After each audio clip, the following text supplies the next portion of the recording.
моделот на формално аплицираат организациите конкретно во повиците што ги имаме. Во принцип повиците се на почеток на година февруари март и некаде октомври вториот полет. А додека учениците, студентите, младите подоцна аплицираат на повиците што ги прават тие институции. Да, значи факултетите треба да бидат доста транспарентни, тој повид да го објават кај нив на факултетот, на веб страна, да го закачат на факултетот, за да можат сите студенти да бидат информирани од една страна, од друга страна да имаме и здрава конкуренција.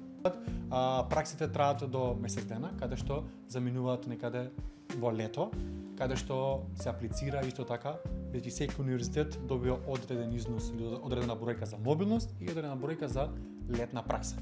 И така, според повикот, и студентите аплицираат. Ке нас сите високообразовни институции имаат чартер и учествуваат во програмата. Ако имате интерес, ако видите сите оние што добиле проекти и ги земете решението, односно видеа, курикулуми и слично, и вие ги вклучите во вашето образование, па вие ќе сте направиле и те како многу во подобрување на квалитет.